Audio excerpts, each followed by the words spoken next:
Bueno, el tercer capítulo de este texto, la mejor parte del padre Thomas Keating, se titula La Eucaristía, ¿no? Ahora, digamos, es como otra dimensión que él va a desarrollar. Recordemos que el capítulo 2 hablaba de la Lectio Divina. Ahora se va a hablar de la Eucaristía. Entonces, para hacerlo, dice, volvamos una vez más a María de Betania.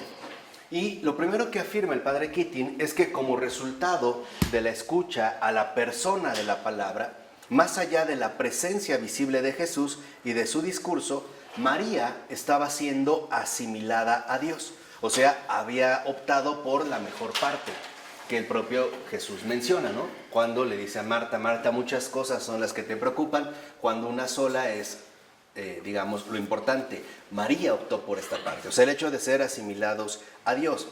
Como dice el padre Keating, en otras palabras, María de Betania se está haciendo también palabra de Dios.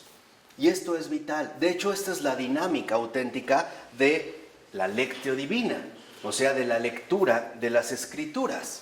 No solo se trata de entender o memorizar un texto, sino de asimilarnos con aquel que en efecto nos habla, hacernos también nosotros palabra de Dios, de manera que, como dice el padre Keating, nos convirtamos en una especie de quinto evangelio, al cual o a través del cual podamos manifestar en nuestro tiempo y en nuestro mundo los valores del evangelio a la gente que ciertamente conocemos y amamos, ¿no? O sea, se trata de seguir en la auténtica evangelización. Entonces, para que una persona realmente pueda evangelizar, primero tiene que ser asimilada por el evangelio. No sé si me explico. O sea, no puede tratarse de una mera cuestión de estudio, como si el hecho de aprenderse la escritura fuera suficiente para la evangelización. Por eso hoy, y hay que decirlo, la evangelización, a grandes rasgos en la Iglesia Católica, es tan pobre. Y es tan pobre porque por lo regular los que se dicen evangelizadores o se dedican a la evangelización no han sido asimilados por el evangelio. O sea, no han sido realmente incorporados a la palabra divina. Entonces, se trata fundamentalmente que nosotros podamos hacernos palabra de Dios. Ese es el cometido. O sea, si nosotros realmente hemos entrado en contacto con el evangelio, es porque entramos en la dinámica de hacernos también palabra de Dios. Vamos a decirlo así, testimonio vivos. De tal forma que entonces la oración y el servicio se va a transformar en este hacerse palabra de Dios. Oración y servicio, ¿no? Escucha, recepción y por lo tanto integración a la voluntad divina. Ser parte, digamos, en este sentido de un envío. Por eso hoy en día, les vuelvo a repetir, en gran medida la evangelización que se hace es tan pobre, por no decir también que es tan estéril, porque no son testigos, son simples estudiados, ¿no? Muchos se pueden saber la escritura, pero en realidad no han sido asimilados a la palabra de Dios. Por eso es que nosotros necesitamos de la oración contemplativa. Y esto es lo vital, o sea, es básicamente la tradición que dentro de la iglesia, ¿no?, se nos ha propuesto. ¿Por qué? Porque para nosotros es fundamental entender cómo nuestra oración, por muy profunda que sea, no es un reflejo total de Dios mismo, ni tampoco nuestra propia acción. No pueden ir por separadas, ¿no? O sea, la oración y la acción no pueden estar divorciadas o disociadas. Más bien, tienen que integrarse en una realidad unificada. Y esta realidad unificada somos cada uno de nosotros. O sea, vamos a decirlo así. Tenemos, ¿no?, oración y tenemos nosotros servicio o acción. Bueno, este servicio y esta oración se tienen que ver reflejadas en nuestra persona. De tal forma que nuestra persona se transforme realmente en un ser apostólico. Recuerden que la palabra apóstol significa el que ha recibido un envío o el que ha sido ya enviado. Entonces, lo primero que necesitamos es una auténtica asimilación a Dios mismo. De tal manera que entonces no sea solo lo que decimos o lo que hacemos lo que manifieste la palabra de Dios, o sea, la encarnación del verbo. No, sino que más bien lo que lo debe de manifestar es lo que somos. Aunque no dijéramos ni una palabra, o aunque no hiciéramos absolutamente nada. Entonces, el reto, en pocas palabras, fundamental del ser apostólico es el hecho de ser cristiano. Y aquí es donde nos hemos perdido. Porque nos hemos olvidado que lo fundamental está en el ser y no en el hacer, el decir o el tener. Por eso ya un filósofo católico converso como Gabriel Marcel escribe una obra extraordinaria que se llama El misterio del ser, que es fundamental, y otro que se llama Ser y tener, y hace precisamente una contraposición para no olvidarnos que, como en su momento también nos dijera el gran Pavel Florensky, cada uno de nosotros debe ser custodio del ser, debemos custodiar el ser y no tergiversarlo a partir del hacer. Por ejemplo, hoy mucha gente hace cosas, pero no es lo que hace. O mucha gente dice cosas, pero no es lo que dice. Hoy mucha gente habla de Cristo, aún dentro de la iglesia, pero no es cristiano. Este es, digamos, como el hecho fundamental. De tal forma que entonces nosotros debemos transmitir el Evangelio por todo lo que somos, todo. No solo lo que hacemos o las actividades que realizamos, llámese pastoral, catecismo, ir a la pastoral de enfermos, visitar a los encarcelados y esto, no, sino que tiene que reflejarse, en pocas palabras, en todo lo que somos. Aquí es donde se tiene que reflejar, en nuestro ser. O sea, tenemos que experimentar una auténtica conversión. Y esto es vital. ¿Para qué? Para que el testimonio adquiera autenticidad y no sea nada más ruido de estos platillos que aturden, ¿no? De los que hablaba San Pablo, ¿se acuerdan? Estos que hablan, digamos, sin este ser, que son nada más como habladurías o incluso imposturas. Entonces, si llegamos aquí, lo que dice entonces el padre Keating es que todos los ritos, oraciones y sacramentos pretenden que adquiramos esta transformación, de manera que podamos ser Cristo en cada momento. Entonces, ser cristiano es igual a ser Cristo, con todo lo que implica. Ser Cristo. O sea, pensar realmente como piensa Cristo, guardar silencio como guarda silencio Cristo, confiar como confía Cristo, servir como sirve Cristo, hablar como habla Cristo, orar como ora Cristo, etcétera, etcétera, etcétera. Este es, digamos, el punto fundamental. Por eso el padre Keating hablaba de una especie de quinto evangelio, que no es un evangelio escrito, es un evangelio testimonial. O sea, tenemos en pocas palabras que ser cada uno de nosotros auténticos apóstoles. Por eso lo que vemos es que todos los apóstoles, antes de haber sido enviados a anunciar el evangelio hasta los confines del mundo, primero conocieron, convivieron y se familiarizaron con Jesús, con la persona viva de Jesús. Y esto para ellos es muy fundamental. ¿Cómo transmitieron el evangelio los primeros apóstoles? ¿A través de libros? No. ¿De qué hablaban? De las vivencias que habían aprendido y adquirido con Jesús. De tal manera que entonces, por decirlo así, el ser Cristo es la vida de Jesús en cada uno de nosotros. Eso es el ser cristiano. Ahí donde estamos. Por ejemplo, no necesariamente yéndonos a Jerusalén, sino la vida de Jesús en el 2016, en el 2 de marzo, en mi familia, o en mi trabajo, o en la circunstancia de vida en la que el Señor me ha colocado. Ahí tiene que haber un anuncio. De tal manera que entonces cada uno de nosotros se transforme en auténtica manifestación de Cristo. No, vuelvo a repetir, como dijo el padre Keating, no por lo que hacemos o por lo que decimos, sino ante todo por lo que somos.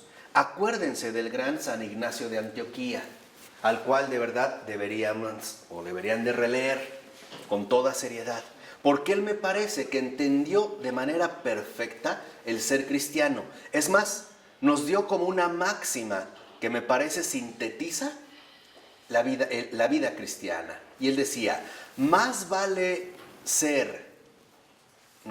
más vale callar y ser que hablar y no ser. Ese es el punto. Más vale callar y ser que hablar y no ser. Hoy si lo vemos, lo que se le critica a la Iglesia Católica es la falta de ser. Sabemos que se hacen muchas cosas, porque la Iglesia, como bien lo mencionara Madre Teresa, ¿Más vale ser qué? ¿Más vale ser? Más vale callar y ser que hablar y no ser. Por eso les decía que este es el rasgo fundamental que ya había mencionado en su momento Madre Teresa de Calcuta, lo mismo que el Papa Francisco, al decir que la Iglesia no es una asistencia social, no es un grupo asistencial donde, vamos y ayudamos a los enfermos y los vestimos y les damos de comer y entonces hacemos muchas obras. No. Los dos tenían claro que lo fundamental no es ser unos meros servidores sociales, sino dar algo más que estos grupos de asistencia social no pueden, y es a Cristo. La presencia de Cristo. Esto hay que tenerlo muy claro. La Iglesia no es una institución asistencial.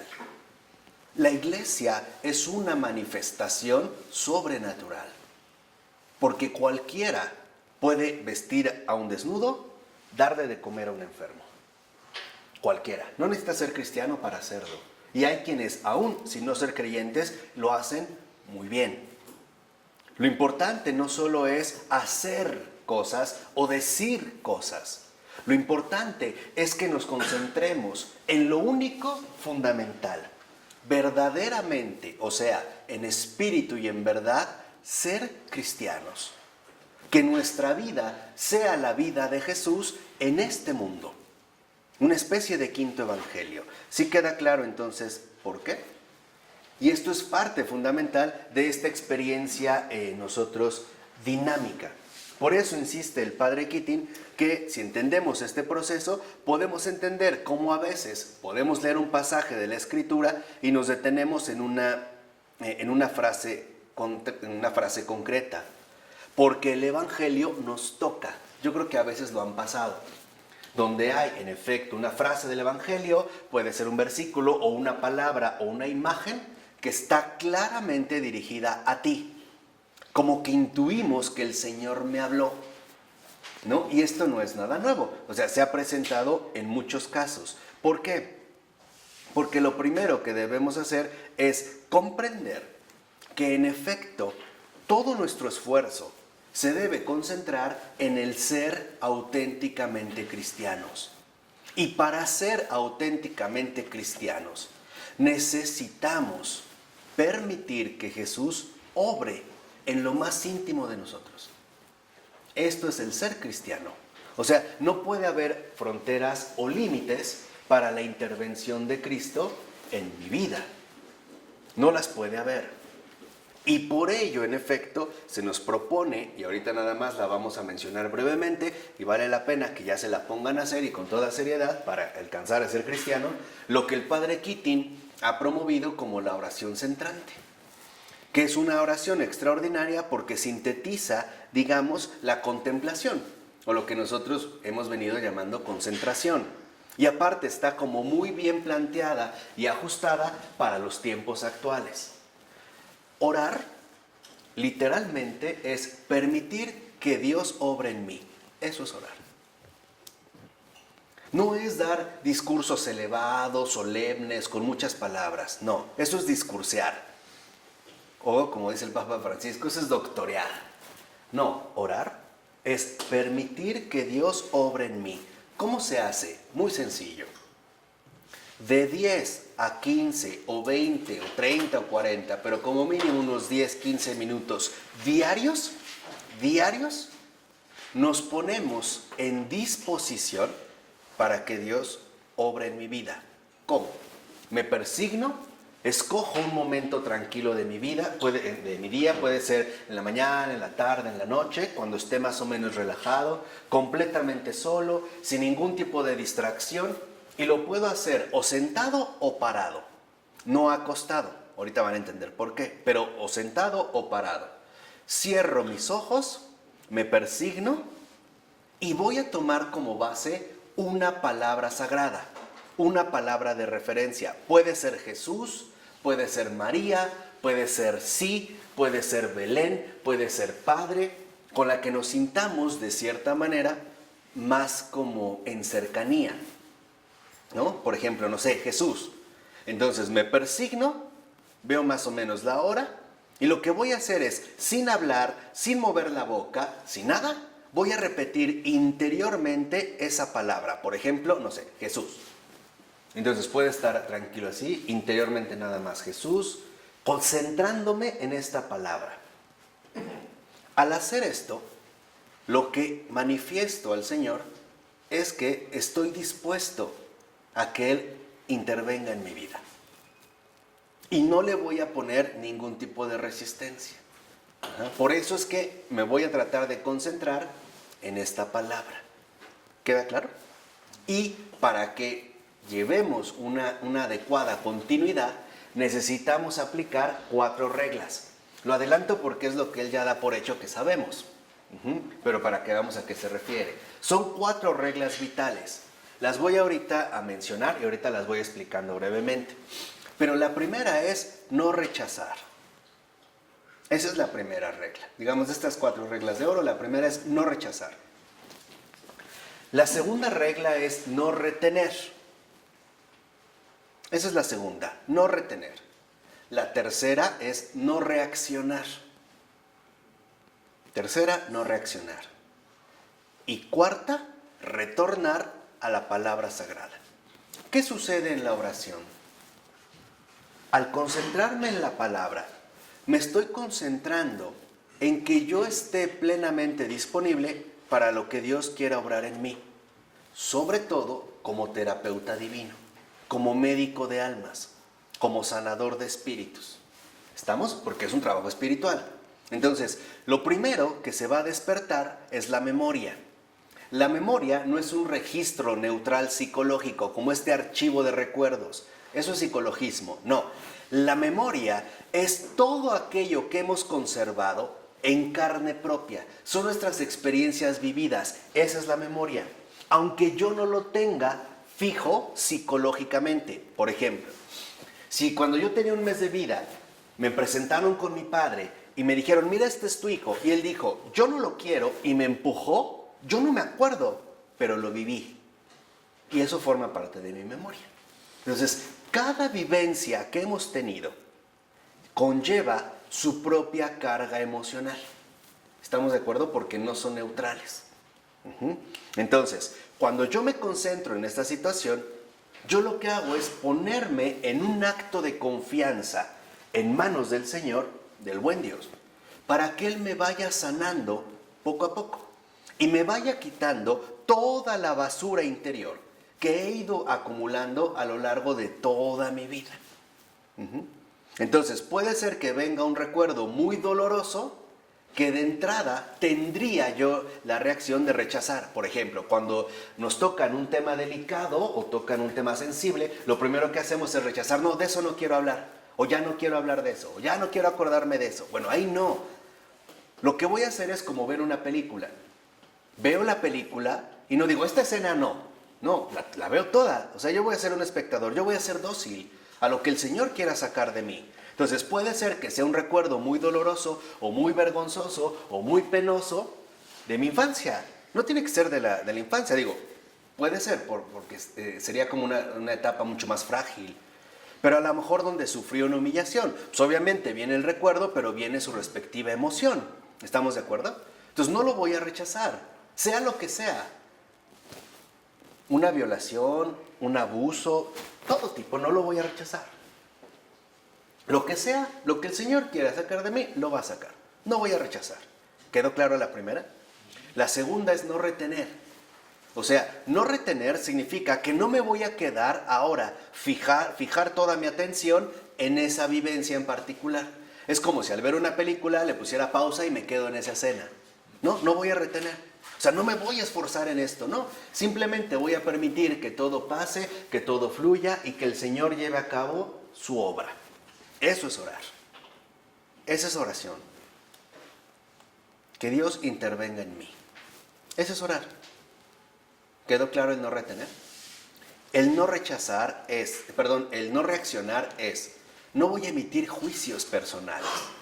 Por ejemplo, como cuando alguien reacciona, ay no, pero viste qué poquita comida, ay no, viste cómo venía vestido. O sea, estos juicios los voy a omitir. No voy a decir, pero qué tonto de mí, qué mala persona aquella que me lastimó, o qué pasó. No voy a reaccionar. Simple y sencillamente voy a seguir adelante, permitiendo que el Señor haga su obra. Cuando la intensidad disminuyó, no puede venir una carga emocional muy fuerte, un llanto realmente, digamos, muy vivo, pero cuando baja, entonces retorno a la palabra sagrada que elegí, por ejemplo, Jesús, y sigo, y listo.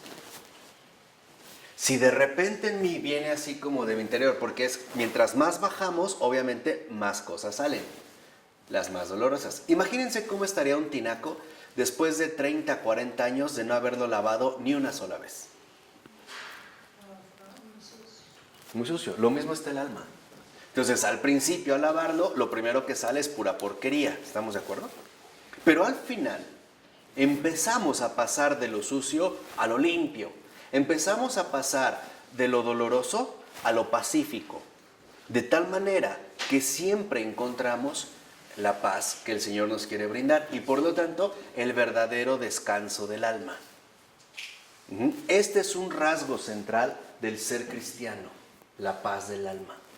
Pero para llegar a esta paz tenemos que quitar o debemos de dejar que Dios quite todo aquello que no nos permite experimentar esta paz. ¿Sí va quedando claro? No, entonces, este es orar. Esa es la oración centrante. Puede ser que a veces pensaste que iban 10 minutos y va 1 hora. Se pasa muy rápido. No importa, estuvo bien. El Señor en este caso es muy respetuoso. Si de repente vamos a suponer que como que algo está saliendo de ti, de odio, de desprecio hacia tus padres, hacia tus novios, tu esposo, tus hijos, hacia ti mismo, hacia Dios, con groserías, con maldiciones, con blasfemias, lo sacas. A ver, cuando estás enfermo del estómago y tienes vómito, como que eliges qué va a salir en el vómito. No, ¿sale qué? Todo. Y lo mismo, no voy a rechazar, no voy a reaccionar, no voy a retener. Ay, pero ¿cómo puedo odiar a mi madre, a mi padre? Ay, Dios me va a castigar porque le dije sus groserías. No importa. Es basura que tiene que salir. Y al final iremos experimentando esta paz. ¿De acuerdo? Eso es lo vital, eso es el primer paso. Háganlo y verán. Ahí experimentarán lo del Salmo. Haz la prueba y verás qué bueno es el Señor. Entonces debemos de superar el miedo a nosotros mismos, porque obviamente todo lo doloroso que hemos vivido pues no es agradable. Quisiéramos no tener que repetirlo otra vez, pero hay una gran ventaja. Esta no es tortura psicoanalítica, donde siempre es retornar una y otra vez a un pasado incurable, ¿no? Que se vuelve una terapia de años. Aparte, me parece a mí tortuosa. No, aquí es algo concreto y real. Aquí es una sanación auténtica, verdadera. De tal manera que después podremos experimentar la presencia viva de Dios en nosotros, que siempre ha estado ahí. Es como un tesoro que ha sido recubierto por tierra, más tierra, plantas, desechos, basura, carros, chatarra, pero eso no se movió. Dios sigue vivo y por eso estamos vivos, en cada uno de nosotros. Lo importante es ir limpiando, ¿no? Esta sería, digamos, como la dimensión ascética. Aquí hay que aclarar algo muy importante, que no podemos tener una relación seria con Dios si no se limpia antes. Primero es la limpieza, ¿sí? Y después es el amor. El enamoramiento, ¿no? Es algo muy, muy importante, ¿no?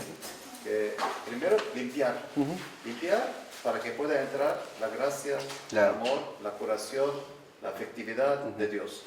Si no hay limpieza, no hay entrada. No, por eso el Señor dijo, nadie puede dar lo que no tiene. Por eso les decía que aquí entra el grave problema con la iglesia de estos tiempos en general. No hay una verdadera oración. Hay muchas actividades, hay muchos discursos, hay muchas palabras, hay muchas buenas intenciones, menos el ser cristiano. O sea, el hecho de ser verdaderamente, ¿qué? Cristo. Entonces recordemos también lo que el padre Pavel Florensky nos enseñó. Primero es la ascética, o sea, la purificación, la limpieza. Después es la temática, o sea, la profundización. Y al último es la práctica, o sea, el testimonio. Si no, no podemos llegar. Por eso es muy importante que nosotros llevemos a cabo esta oración centrante para que podamos purificarnos de manera auténtica y ahora sí, llenarnos de todo aquello que el Señor me quiere dar. ¿Y qué me quiere dar? Todo. A sí mismo, a sus dones, a su espíritu. Y uno de ellos precisamente tiene que ver con la presencia de Dios en mí y también en este caso en la Eucaristía. Entonces no tener miedo. Es muy normal, bueno, sí lo voy a decir para avanzarlo, es muy normal que si nos disponemos a hacer la oración centrante, empecemos a sentir miedo, temor, coraje, como que ansiedad. Y la razón es muy sencilla. Porque todo aquello que nos está esclavizando para mal, sabe que Dios lo puede vencer y solo Dios lo puede echar fuera. Entonces nos trata de convencer falsamente de que no lo hagamos. ¿Para qué? Para que nos siga dominando como lo ha hecho hasta ahora.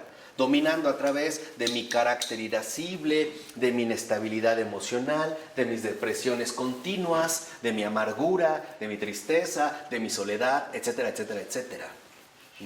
Por eso entra como el temor de no lo hagas, no le entres, qué doloroso, ¿para qué otra vez? No importa, yo me presento. Ahora, lo importante en la oración, y eso también es una regla de oro, no radica en lo que alcanzamos en la oración, por ejemplo, un éxtasis, una levitación, una visión, eso no es importante. Lo importante en la oración es hacerla, acto de presencia, con esto. Aunque yo la haya hecho y me pareció que no sucedió nada, que no hice nada, que no pasó nada, no me importa. El hecho de hacer acto de presencia ya es oración. O sea, la oración, la verdadera fuerza de la oración radica en dos cosas: perseverancia y constancia. Nada más. Es más, yo les doy un consejo. Si hacen la oración centrante y de repente les viene una visión, ni la pelen, ni se enganchen. ¿Me vino esto? Igual lo que dijimos, no rechazar, no retener, no reaccionar, retornar a la palabra. No me quedo. ¿De acuerdo? Esto es de verdad muy importante. Entonces, vale la pena entender para que podamos experimentar la auténtica Eucaristía. Porque cada uno de nosotros también está llamado a transformarse en alguien eucarístico.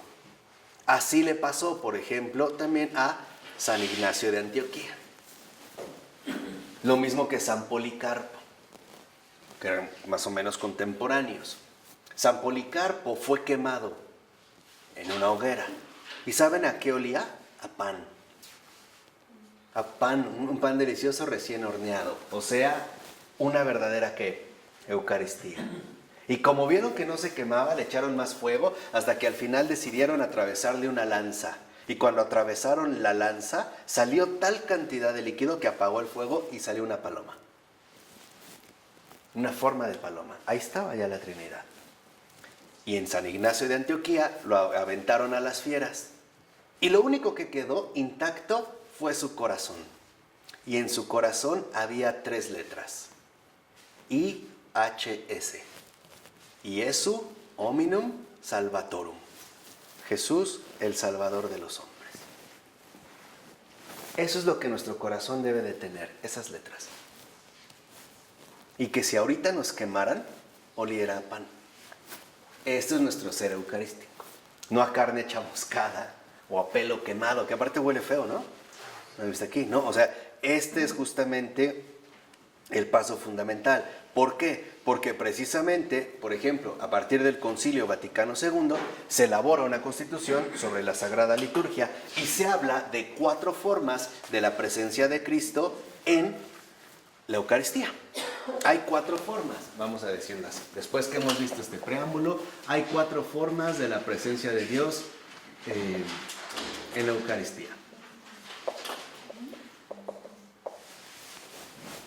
Ay, por cierto, si empiezan a hacer la oración centrante y de repente se bañan en sudor, tiemblan, les da tos, vomitan, es normal. En serio, ¿eh? Porque es darle permiso, literalmente, al cuerpo de que descargue toda aquella toxina interior que le está afectando. Hay gente que vomita, hay gente que se cae y no puede dejar como de temblar. No pasa nada. Es de lo más normal. Hay gente que llega muy espantada y me dice, oye, pero no pasó nada. ¿Nada? ¿Nada? ¿No recuerdo nada? Perfecto, vas bien. Ya no hay basura. Ahora entra la fe. Descansa. O hay gente que llega muy asustada y me dice, es que me dormí. Perfecto. Lo que necesitabas era descanso. Y el Señor te durmió, pero siguió obrando.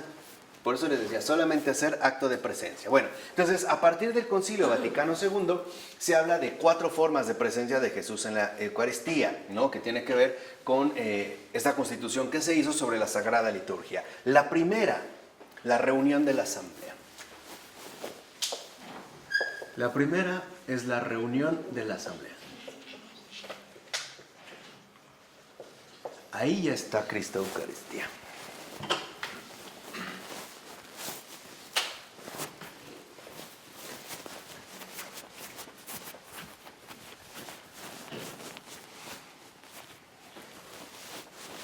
¿Por qué? Porque el propio Jesús prometió que donde hubiera 2 o 3 y se reunieran en su nombre, Él estaría ahí en medio de ellos. Entonces, cuando inicia la celebración litúrgica, la simple reunión de la asamblea ya manifiesta la presencia de Cristo. O sea, antes incluso de que el sacerdote haga cualquier cosa o que salude a la comunidad, Cristo ya está presente. Porque Cristo es comunión. Por eso también hablamos de recibir la comunión. ¿Queda claro? Esto ya es participar de una de las formas de la presencia de Dios eucarísticas, la comunión, la reunión en este caso de la asamblea. De tal forma que entonces en esta reunión se presenta la real y misteriosa manifestación de Cristo en su cuerpo glorioso cuando la comunidad se reúne para rezar, incluso antes de que se diga una sola palabra o se haga cualquier cosa. La simple reunión de la asamblea, o sea, la comunidad, ya es una presencia de Dios. ¿De acuerdo? Como pueblo, como comunidad. La segunda es la proclamación del Evangelio.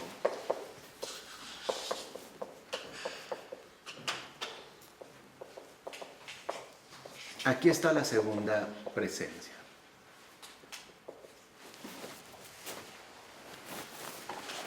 ¿Qué pasa en este caso? ¿No? Que en efecto Cristo se manifiesta de manera muy especial cuando se proclama el Evangelio, cuando se lee el Evangelio y se nota.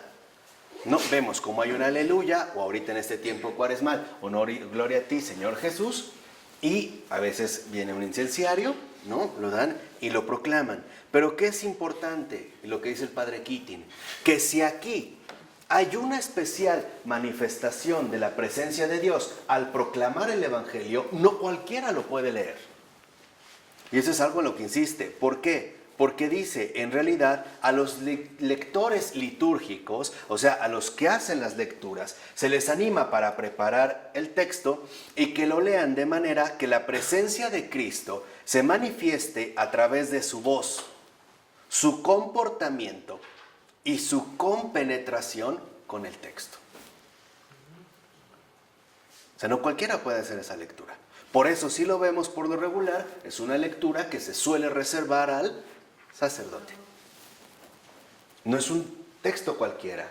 Nosotros debemos de captar la presencia de Dios a través de la voz, el comportamiento y la compenetración, la comprensión que ha tenido el texto a partir de este lector.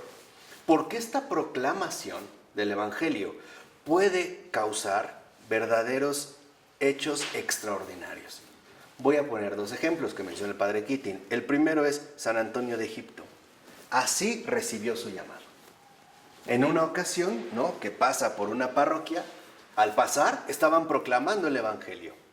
Y escuchó, si quieres ser mi discípulo, ve y vende lo que tienes, dáselo a los pobres y luego sígueme.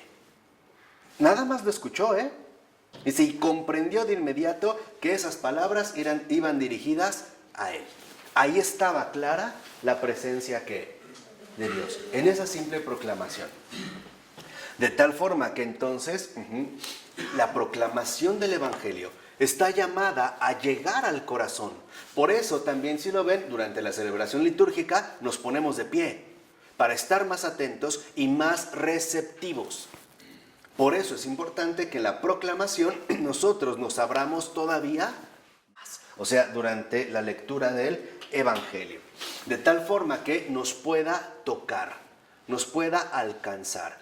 Quizá a través de ciertas palabras se nos indique, por ejemplo, que ha llegado el momento de cambiar algo en la propia vida o tomar decisiones fundamentales.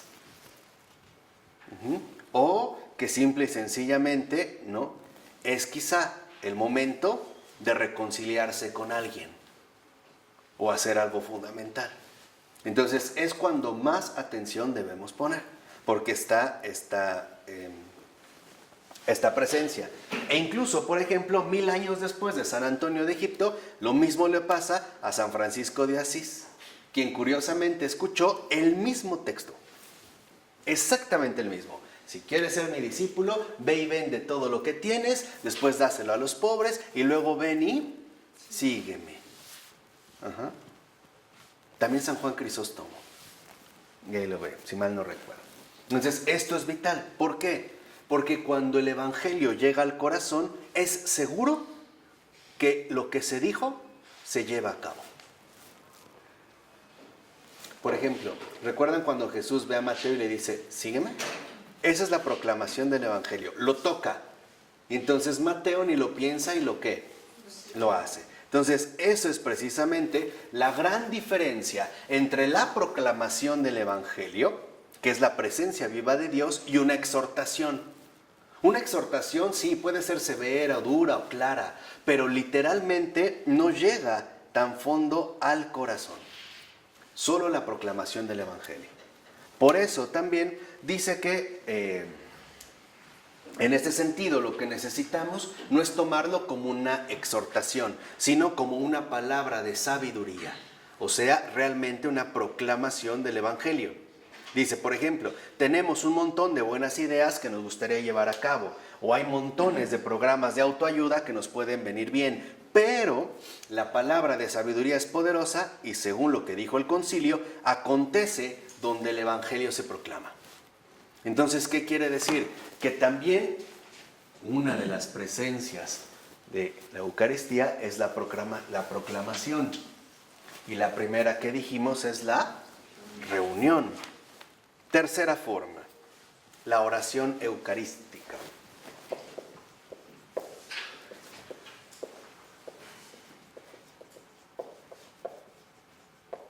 Esta es la tercera forma, la oración eucarística, en la cual, en efecto, el cuerpo ya glorificado de Cristo se manifiesta en el altar, o sea, la consagración. Ahí está ya la tercera forma de la presencia. Entonces, si hemos puesto atención, veremos que primero está presente en la comunidad, o sea, en la reunión de la asamblea. Segunda, en la proclamación. Y ahora se hace corporalmente presente en la Eucaristía. ¿Y para qué? Para entregarse a toda la comunidad. La cuarta, bueno, vamos a decirlo así, la consagración, ¿no? Y la cuarta de estas presencias es precisamente la comunión o la recepción de la Eucaristía.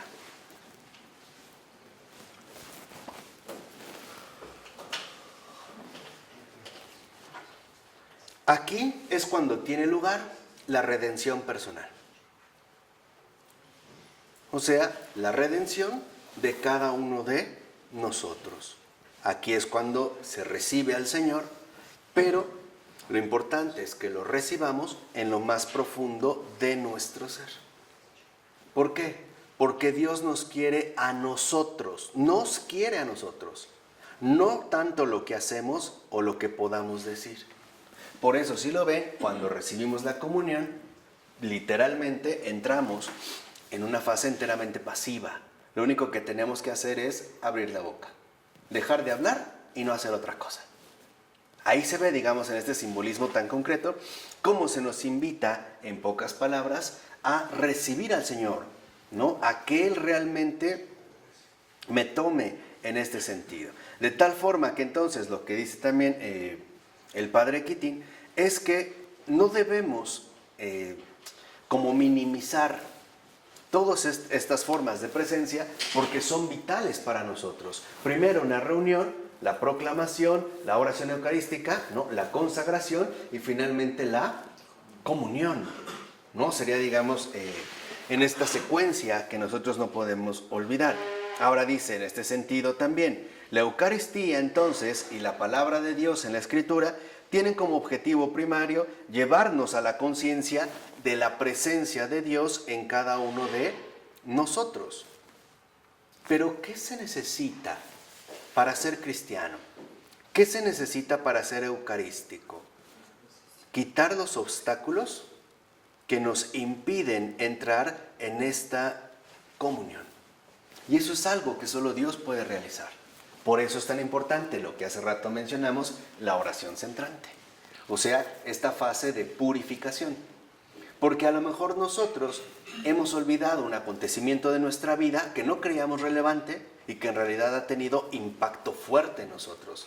Y al revés, cosas que le hemos dado mucha importancia en realidad no son tan importantes como sabemos. Pero Él sí, porque Él lo sabe absolutamente todo y no se equivoca. Entonces dice, en este sentido, por ejemplo, no podemos olvidar que este Cristo viviente en nosotros tiene que ser como rescatado.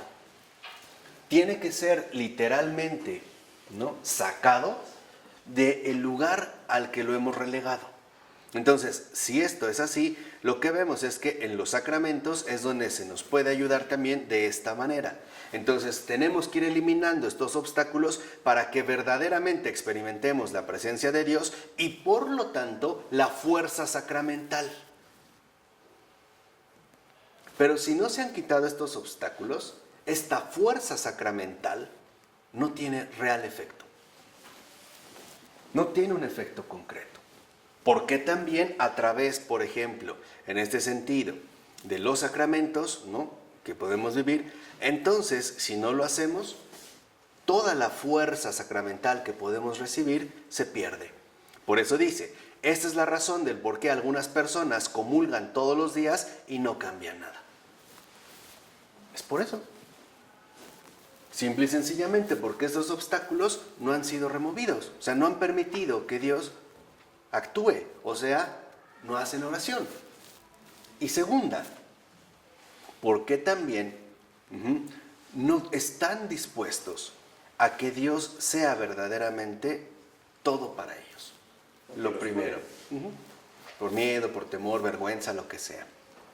O sea, realmente no están dispuestos a cumplir el primer mandamiento. Amarás a Dios sobre todas las cosas. Y se lo quieren saltar y quieren cumplir el segundo, y a tu prójimo como a ti mismo. Pero en realidad, si yo no he cumplido primero el mandamiento número 1, no puedo llevar a cabo el mandamiento número 2. Terminaré haciendo de ese supuesto amor un fraude. Entonces dice, en realidad no hacen un serio esfuerzo por encarar o enfrentarse a los obstáculos que tienen interiormente. Dice, ahora, por ejemplo, lo que podemos ver es que en este sentido, lo que debemos reconocer es la necesidad de que se superen estos obstáculos. Y esta necesidad tiene que ver también con el enorme anhelo que tenemos de, lo ansiosamente necesitados que estamos de felicidad, pero no sabemos dónde encontrarla. Buscamos, anhelamos ser felices. Dice, y esta es la enseñanza clásica de la tradición cristiana, que la teología describe como la consecuencia del pecado original.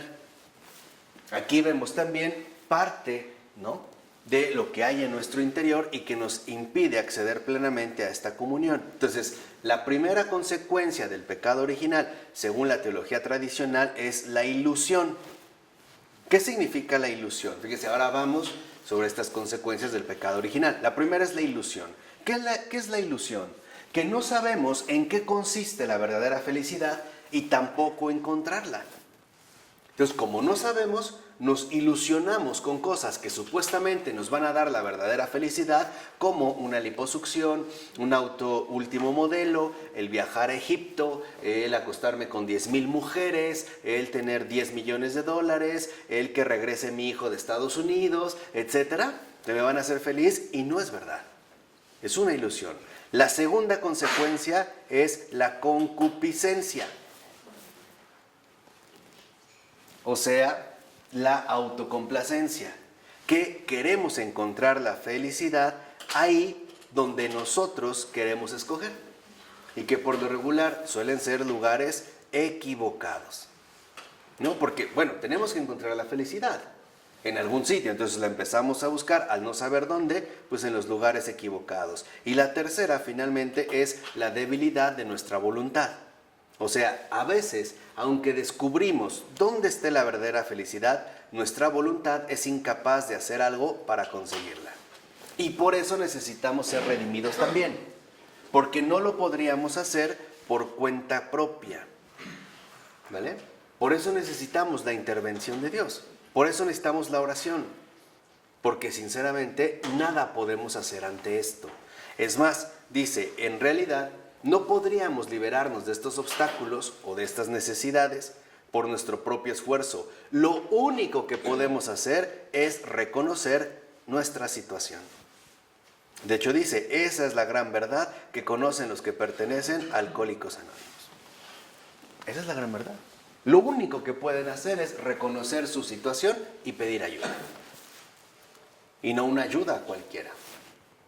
Una ayuda a quien realmente, en este caso, puede hacer cosas extraordinarias. Dice, y realmente la presencia de Cristo en la Eucaristía es increíblemente poderosa, pero se frustra si además no nos empeñamos en desmantelar todas estas programaciones equivocadas con las cuales nos hemos identificado a lo largo, pues, de toda nuestra vida, ¿no?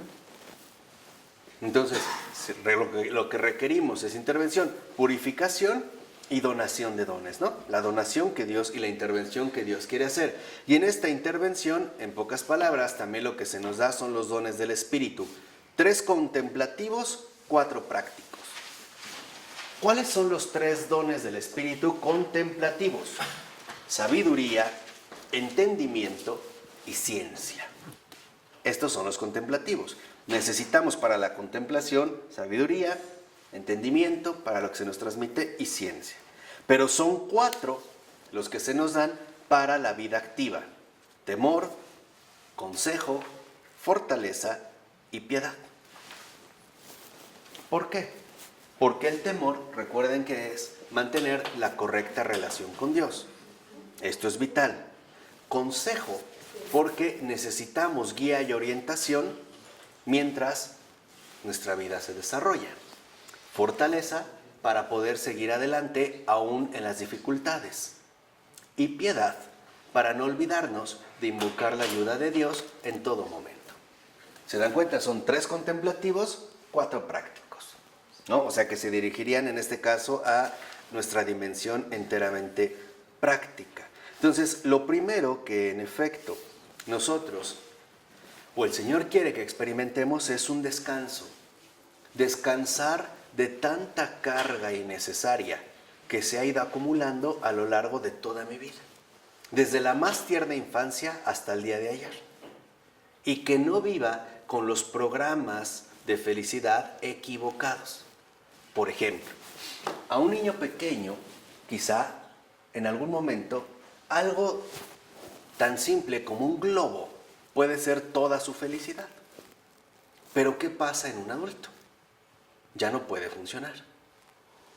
Y ya no es un globo, a veces es una persona, o un empleo, o una casa, o un estado de salud. Ese es el imaginario social. O un hijo, o qué sé yo. Suponemos falsamente que esa cosa o persona es toda nuestra felicidad. Y que si ese algo o alguien no lo tenemos, entonces precisamente seríamos, ¿no?, Si no lo tenemos, vamos a ser tremendamente infelices. Pero esto es equivocado. Y esto es lo que tenemos que hacer precisamente la oración para que el Señor nos pueda sanar de todo ello, nos pueda realmente curar. Entonces, en pocas palabras, lo que es la oración también es un acto auténtico de liberación por parte de Dios. Orar y ser libre son sinónimos, Ser libre de todo aquello que en efecto no me beneficia, sino que por el contrario, más bien me perjudica. Por eso ahora fíjense algo muy interesante, dice el Padre Keating. Si el Cordero de Dios nos ha quitado nuestros pecados, como se proclama a diario en la misa, ¿dónde están?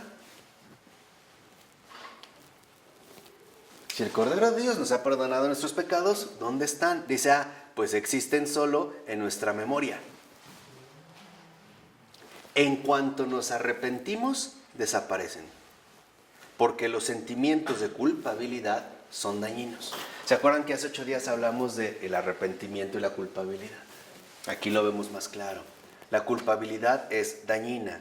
¿Por qué? Porque en efecto, podemos sentirnos culpables cuando hacemos algo mal. Pero si esta culpabilidad, fíjense, dice, dura más de 15 o 20 segundos, probablemente es algo neurótico. ¿Por qué? Porque puede ser un reflejo de nuestra desilusión de no ser tan santos o tan encantadores o tan buenos o tan perfectos como creíamos que somos. O sea, es una herida a la vanidad. Y eso también se ve que hay un desorden, no hay la sencillez de reconocerlo. Entonces, lo que vemos en este caso es que 3 ahora serían los principios teológicos básicos para toda práctica contemplativa cristiana. ¿No? Aquí está como muy clarito, ¿no? Como paso a paso. 3 serían los principios. Primero, la firme convicción que tenemos de la fe en la inhabitación divina. O sea, Dios vive en mí. Dios está en mí, aunque yo haya cometido los peores pecados. Y lo vemos que incluso desde el primer instante de nuestra creación, la Trinidad Divina, el Padre, el Hijo y el Espíritu, habitan en nosotros como fuente de nuestro ser. ¿Por qué sigo vivo? Porque Dios está ahí, en lo más íntimo de mí. Y es lo que queremos hacer en la oración centrante. Quitar toda la basura para volver a reencontrar esa presencia viva de Dios en mí. ¿Vale? Ese es el primer principio.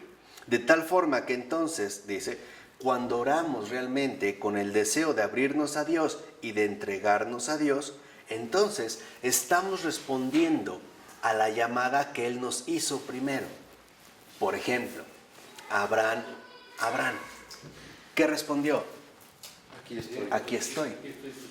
Cuando hacemos oración, eso es lo que le decimos. Solamente le decimos, aquí estoy. Y después Dios tomó toda la palabra, ¿no? Le dijo a Abraham, oye, a ver, sale de tu tierra, cuenta las estrellas si puedes, ¿no? Con muy buen humor, o sea, todo aquello. Pero Él nada más dijo, ¿qué? Aquí estoy. Entonces, el diario nos llama por nuestro nombre. Cuando hacemos oración, lo que le decimos es, aquí estoy. Y Él, en ese momento, ya interviene de manera directa. De tal forma que entonces, en pocas palabras, aceptamos al orar la invitación de Cristo a encontrarnos con Él diariamente como nuestro terapeuta divino, nuestro auténtico sanador, nuestro Padre amoroso, nuestro hermano cariñoso, nuestro Espíritu consolador. Es muy bonito, ¿no? ¿Sí lo ven? O sea, en este sentido, digamos, pleno.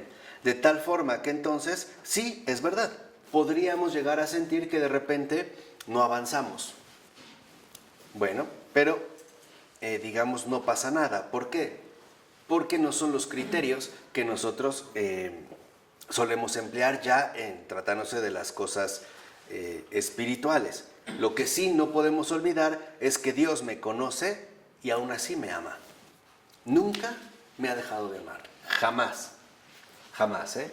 Esta es, digamos, como la primera convicción de fe total. De tal forma que entonces lo que vemos en este sentido es que también a veces podemos llegar a experimentar en la oración y en nuestra vida en general como una especie de abandono o sequedad o vacío. Y es normal porque también se nos invita ahora a nosotros a participar en la pasión de Cristo. Morir también, digamos, como en estas dimensiones no gratas, ¿no? Pero ya sabemos que la pasión, ¿a dónde condujo? A la resurrección. Entonces, ¿cómo experimentamos la resurrección? Empecé la oración muy mal, pero terminé con alegría, con paz, con ánimo, con consuelo, etc. Ahí están los frutos de su resurrección. ¿Sí? Vamos en este punto. Ahí están precisamente los frutos. Porque en la oración, al pasar, digamos, de lo negativo a lo positivo, podemos experimentar el paso de la unión a la unidad. Y esto es lo que, en efecto, el hecho de, en lo que consiste el perderse a sí mismo por Dios. O sea, dejar que Dios lo sea todo, hasta que yo quede reducido a casi nada, porque no puedo ser nada. No, ahí tengo que estar, pero siendo casi nada. De tal manera que este casi nada involucre todo, todo él. A esto es a lo que en los padres griegos se le llamaba o se le llama divinización. Y no es que nos perdamos como una gota en el inmenso océano y quién sabe dónde quedamos. No, más bien se trata que ahora ya no hay un ego que impida esta unidad. Es pasar, dijimos, de la unión a la unidad, a ser finalmente uno. Y entonces lo que habría ahí plenamente sería libertad. Así que entonces, si vamos en este recorrido, ahora se pueden diferenciar 4 niveles en la libertad interior. Pero los otros dos principios teológicos eran 3. El primero es la participación a Cristo, es que aquí se mencionan 2. Los otros 2 vienen en el otro capítulo. Dios ya lo dice, para aquí el primero. Pero aquí viene ese ahora 4 niveles en la libertad interior. Primera, libertad del pecado. O sea, que realmente se nos libera del pecado. Segunda, libertad de las tendencias pecaminosas. O sea, no solo se me libera del pecado, también de mi inclinación a pecar. Se me va fortaleciendo. Porque una cosa es, claro, me perdonaron un pecado, pero otra es que ya no siento la inclinación a pecar. ¿No? Porque a veces la sentimos, ¿o no? Siento la inclinación a pecar, pero de repente ya también desaparece. Bendito sea Dios. Una vez que se nos quitó esto, viene lo bueno. Libertad para amar. Para eso nos quiere libres, para amar. Y también para ser amados. Y finalmente, libertad para hacer lo que Dios quiere que en verdad seamos. Sin ocuparse ya, ser. Lo que Dios quiere que seamos. Que lleguemos a ser lo que Él quiere. Sin que haya un yo mismo o un uno mismo del cual preocuparse. O sea, sin egoísmo, pura entrega, pura donación, pura Trinidad, puro amor. Entonces vean, esto es el paso, ¿no? Primero, se nos quita el pecado, se nos libera del pecado, de la tendencia al pecado, se nos hace libres para amar y finalmente para realmente ser lo que Dios quiere de nosotros. ¿Y qué es lo que realmente quiere Dios que seamos cada uno de nosotros? Verdaderos hijos, ya lo somos, pero aún no hemos llegado a ser. ¿Se acuerdan que una vez les dije? Toda mi filosofía en eso se reduce, Toda mi filosofía se reduce a esta convicción. Somos, pero aún no hemos llegado a ser. Eso es lo que buscamos. Luchar por el ser. Ya somos, pero todavía no hemos llegado a ser. ¿No? Es esta como la tensión escatológica, ¿no? De la iglesia. El ya, pero todavía no. Somos, pero todavía no hemos llegado a ser. Entonces, es una gran travesía. Lo único que sabemos es que Dios nos ama, Él nos conduce y nos acompaña. ¿A dónde? No lo sabemos. Él solamente nos dice, síganme. Nada más. ¿A dónde? No sabemos. Pero sí podemos más o menos intuir a dónde nos invita. A Jerusalén. Primero a Belén, al nacimiento, a Jerusalén, o sea, a la misión. Después al Calvario, o sea, la crucifixión. Luego a los infiernos. ¿Dónde están los infiernos? Los tormentos y dolores que hemos padecido tantos años, que es un milagro que sigamos vivos. En serio, ¿eh? Y después de los infiernos, al Padre. Lo vimos ahora en el credo. Descendió a los infiernos y luego subió a los cielos, al Padre. Vean, este es el itinerario. Todos lo tenemos en ese sentido que recorrer. De tal manera que, como dice, esta es la invitación del Evangelio.